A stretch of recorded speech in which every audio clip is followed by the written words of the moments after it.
Bonjour. Le 17 octobre 2010, ma compagne m'offrait le plus beau cadeau qu'un homme puisse recevoir. Un fils. Un bébé superbe et en bonne santé, qui allait révolutionner ma vie et la combler de bonheur.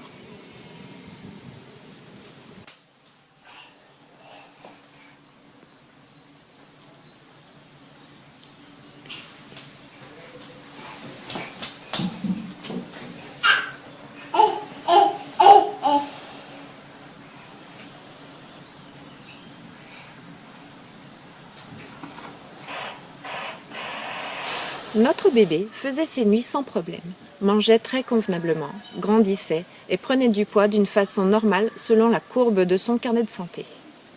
Nello, c'est son prénom, nous a offert les joies de sa progression jusqu'en juillet 2012. Pas très adepte des laboratoires pharmaceutiques, nous pensions ne pas le faire vacciner. La pédiatre de la PMI, protection maternelle et infantile, d'Albi-sur-Chéran, a tout fait pour nous convaincre du contraire.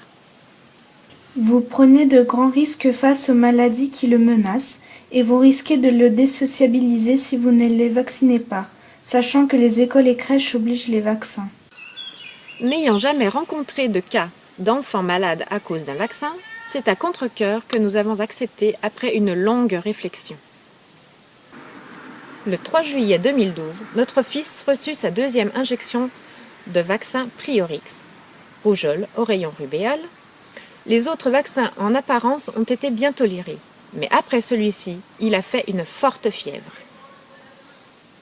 Suite à cela, nos projets, nos ambitions et le bonheur de notre famille se sont écroulés.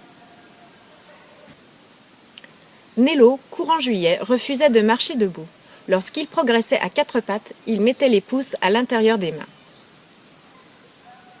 Pensant qu'il s'agissait d'un jeu, nous n'avons pas porté plus d'attention à cela.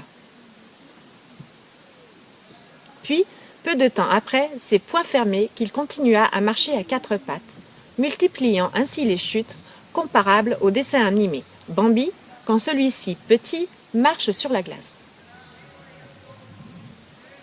Alarmés, nous avons consulté le médecin de la PMI, qui ensuite nous a redirigés vers le CAMS. Centre d'action médico-sociale précoce. Fin août 2012, alors que nous venions de le coucher, Nello s'est réveillé avec des hurlements de douleur sans pareil.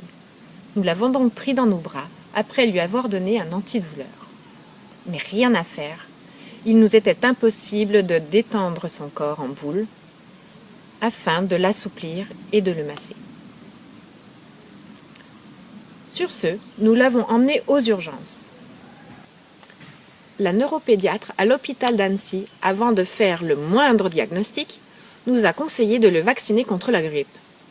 Ce que nous avons jugé déplacé, et ou en tout cas, pas de l'ordre du jour.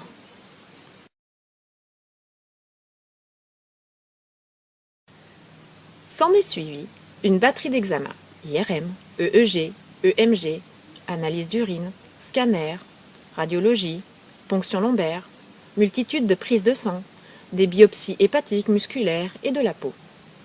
Nello, selon notre souhait, sera suivi sur Marseille à l'hôpital de Latimone. À ce jour, traumatologie, maladies infectieuses et génétiques ont été écartées, selon notre logique, mais aussi d'après quelques médecins, homéopathes, docteurs, professeurs en biologie, scientifiques, etc. Il resterait la responsabilité du vaccin.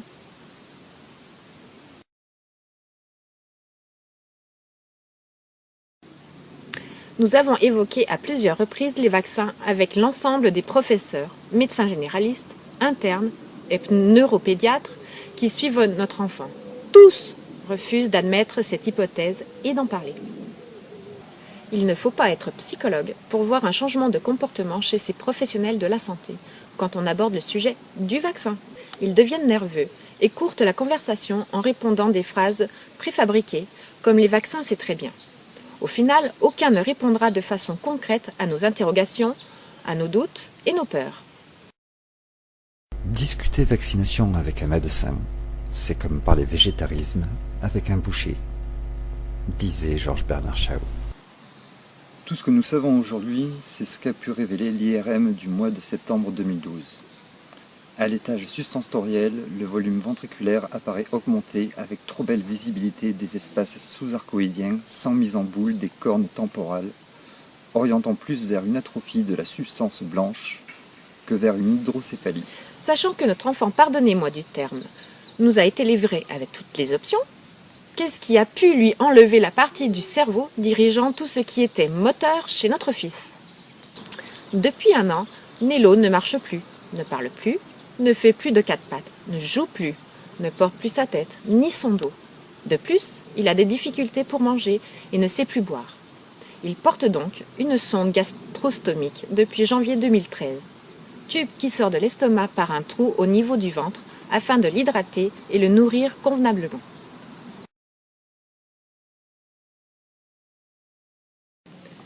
Nous vous rappelons juste qu'un vaccin n'est pas anodin.